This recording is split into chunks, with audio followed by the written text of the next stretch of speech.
Shalom jemaat yang dikasih Tuhan, selamat pagi, kiranya berkat Tuhan melimpah dalam hidup kita. Hari ini saya menyampaikan renungan dengan judul Perlindungan Tuhan yang Ajaib. Mari kita baca Kisah Para Rasul 23 ayat 12-22 yang berbunyi demikian, komplotan orang-orang Yahudi. Dan setelah hari siang, orang-orang Yahudi mengadakan komplotan dan bersumpah dengan mengutuk diri bahwa mereka tidak akan makan dan atau minum sebelum mereka membunuh Paulus. Jumlah mereka yang mengadakan komplotan itu lebih daripada 40 orang. Mereka pergi kepada imam-imam kepala dan tua-tua bangsa Yahudi dan berkata, "Kami telah bersumpah dengan mengutuk diri bahwa kami tidak akan makan atau minum sebelum kami membunuh Paulus. Karena itu hendaklah kamu bersama-sama dengan Mahkamah Agama menganjurkan kepada kepala pasukan supaya ia menghadapkan Paulus lagi kepada kamu seolah-olah kamu hendak memeriksa perkaranya lebih teliti, dan sementara itu kami sudah siap sedia untuk membunuh dia sebelum ia sampai kepada kamu." Akan tetapi kemenakan Paulus, anak saudaranya perempuan, mendengar tentang penghadangan itu. Ia datang ke markas dan setelah diizinkan masuk, ia memberitahukannya kepada Paulus. Lalu Paulus memanggil salah seorang perwira dan berkata kepadanya, "Bawalah anak ini kepada kepala pasukan karena ada sesuatu yang perlu diberitahukannya kepadanya." Perwira itu membawanya kepada kepala pasukan dan berkata, "Paulus orang tahanan itu memanggil aku dan meminta supaya aku membawa anak muda ini kepadamu, sebab ada yang perlu diberitahukannya kepadamu." Maka kepala pasukan itu memegang tangan anak muda itu lalu membawanya ke samping dan bertanya, "Apakah yang perlu kau beritahukan kepadaku?" Jawabnya, "Orang-orang Yahudi telah bersepakat untuk meminta kepadamu supaya besok engkau menghadapkan Paulus lagi ke Mahkamah Agama, seolah-olah mahkamah itu mau memperoleh keterangan yang lebih teliti daripadanya. Akan tetapi janganlah engkau mendengarkan mereka, sebab lebih daripada 40 orang dari mereka telah siap untuk menghadang dia. Mereka telah bersumpah dengan mengutuk diri bahwa mereka tidak akan makan atau minum sebelum mereka membunuh dia. Sekarang mereka telah siap sedia dan hanya menantikan keputusanmu." Lalu kepala pasukan menyuruh anak muda itu pulang dan memberitahukan kepadanya, "Jangan katakan kepada siapapun juga bahwa engkau telah memberitahukan hal ini kepadaku." Nah, saudara sekalian, ketika Paulus ditangkap oleh kepala pasukan Romawi dan diamankan di markas karena orang-orang Yahudi mau membunuh dia, ternyata ada satu komplotan lebih daripada 40 orang yang bersumpah dengan mengutuk diri. Mereka puasa, tidak makan, tidak minum sampai mereka bisa membunuh Paulus. Bayangkan saudara, orang ini melakukan niat jahat dengan sumpah, dengan berpuasa, dengan hal yang kelihatannya agamawi tapi hatinya jahat. Dan tentu hal ini tidak berkenan kepada Tuhan. Tapi herannya komplotan preman yang jahat ini mengajak Mahkamah Agama Yahudi berkomplot untuk melakukan dusta dan pembunuhan terhadap Paulus. Loh, kok berani ya preman ngajak-ngajak pemimpin-pemimpin agama untuk melakukan kejahatan ini? Saya rasa karena mereka tahu kualitas orang-orang pada Mahkamah Agama itu seperti apa. Bisa diajak kong kali kong, bisa diajak pat gulipat gitu ya. Nah, ini juga peringatan untuk kita. Kalau ada orang yang kemudian ngajak kita korupsi bareng-bareng, menyembunyikan kebenaran bareng-bareng, apalagi kita mendapatkan keuntungan sesuatu, maka kita sebetulnya dianggap sama seperti mereka, sama jahatnya, sama buruknya, saudara-saudara. Dan itu menunjukkan bahwa kita harus menjaga satu sikap hidup yang tinggi. Nah, Alkitab kemudian berkata, rencana ini diketahui oleh kemenakan Paulus, anak saudara perempuan Paulus, lalu memberitahukan hal ini kepada Paulus. Nah, luar biasa, kita nggak pernah tahu bahwa Paulus punya saudara perempuan, lalu punya anak, ya, kecuali melalui ayat ini, saudara sekalian.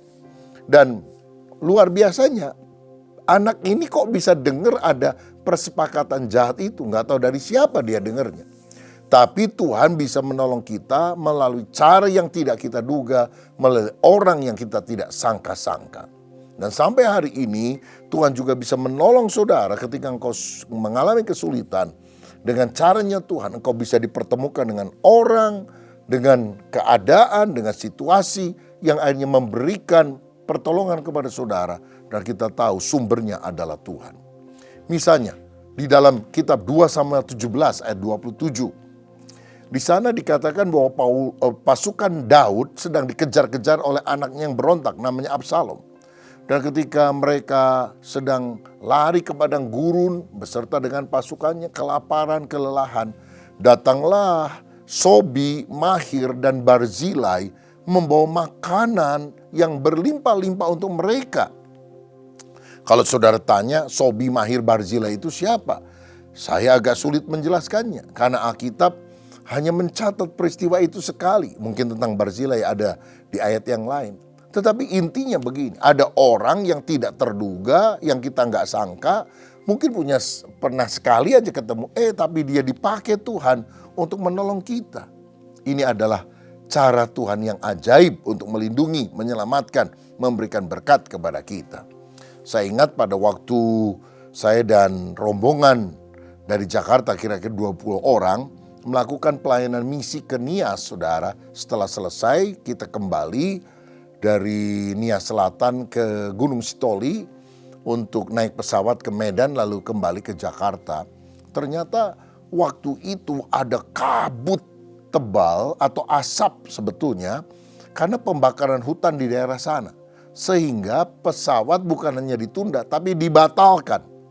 Besoknya juga nggak ada penerbangan, baru lusanya ada penerbangan. Waduh, kita bingung saudara. Karena kita sudah keluar dari hotel, dari Teluk Dalam kira-kira 2-3 jam jaraknya. Dan tidak mungkin kita kembali lagi ke sana karena kita sudah ada di Gunung Sitoli. Lalu kemudian kita nggak tahu kita mesti nginep di mana, makan di mana, baju aja udah habis semua yang bersih saudara sekalian. Karena kan kita mau pulang. Lagi saya bingung-bingung sama teman-teman 20 orang. Jalan keluar masuk ke bandara itu, tiba-tiba ada orang panggil nama saya. Pak Rubin kok ada di sini? Iya Pak, habis pelayanan tadi malam. Loh sekarang mau kemana? Mau ke Medan terus ke Jakarta. Oh nggak bisa, saya juga lagi nunggu orang dari Medan. Nggak bisa berangkat tuh pesawat. Kalau pesawatnya berangkat mendarat di sini ya pesawat itu yang naik. Bapak naikin nanti ke Medan. Nggak bisa katanya. Lalu sekarang mau kemana? Saya juga bingung. Udah. Saya pesankan hotel ya, saudara. Jadi dia kontak keluarganya, bawa beberapa mobil, angkut 20 orang, masukin ke satu hotel yang bagus, saudara-saudara. Dan kemudian ajak traktir kita makan. Dan setelah kita, lega juga ya, sudah bisa nginep nih saudara. Lalu dia bilang, Pak, kebetulan kita ada acara pelayanan ini. Tapi pembicaranya nyangkut di Medan. Nah, Bapak tiba-tiba ada di sini. Kita kan pernah undang Bapak berapa kali, tapi nggak pernah bisa. Tiba-tiba orangnya ada di sini. Udah Bapak yang khotbah ya. Jadi saya khotbah hari itu, saudara. Sehingga saya yang melayani mereka di tempat tersebut, ya, malam itu dan rasanya besoknya. Dan akhirnya waktu kita berapa hari kemudian bisa kembali ke Jakarta, itu hotel ternyata sudah dibayarin oleh Bapak tersebut. Ini cara pertolongan Tuhan yang ajaib. Dengan orang yang jarang ketemu, hanya sekali ketemu, saudara. Dia suka nonton khotbah saya di TV, di YouTube. Tuhan menggerakkan hatinya. Nah, saya percaya Tuhan juga bisa menolong saudara dengan cara yang ajaib. Seperti kemenakan Paulus memberitahukan rencana jahat ini kepada kepala pasukan sehingga akhirnya Paulus diselamatkan. Nah, saudara sekalian, kalau kita lihat Kisah Rasul 23 ayat 11, Paulus ini disebutkan akan bersaksi di Roma, kata Tuhan. Tapi kenyataannya ada yang mau membunuh dia di Yerusalem.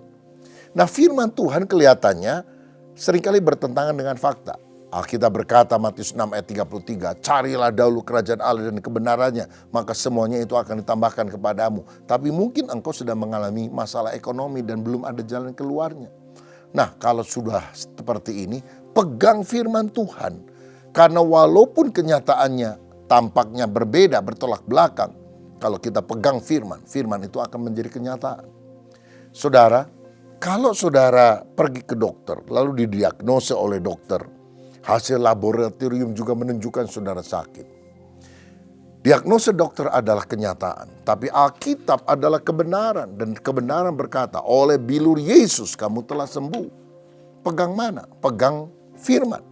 Karena kebenaran itu mengatasi kenyataan. Dan kalau engkau pegang kebenaran, kenyataan itu akan diubah sesuai dengan kebenaran tersebut. Jadi kalau Tuhan bilang, kamu akan bersaksi di Roma, walaupun ada orang berusaha membunuh, itu akan digagalkan oleh Tuhan. Nah, tetapi Paulus berupaya mempertemukan kemenakannya dengan kepala pasukan yang akhirnya mendengarkan rencana jahat itu. Paulus beriman pada janji Allah tentunya bahwa dia akan ke Roma. Tapi dia tidak pasif, dia tetap berupaya untuk mempertemukan kemenakannya ini bicara kepada pasukan. Saudara-saudara, begitu juga dengan kita. Kita percaya kita akan diberkati Tuhan, tapi kita ya harus melakukan bagian kita, bekerja dengan rajin. 2 Tesalonika 3:10 berkata, siapa yang tidak mau bekerja, janganlah dia makan. Ada pepatah Latin, ora et labora, berdoa dan bekerja. Agustinus pernah berkata, berdoalah seakan-akan segalanya bergantung kepada Allah, tapi bekerjalah seakan-akan segalanya bergantung kepada Anda. Jadi ada bagian yang kita harus lakukan.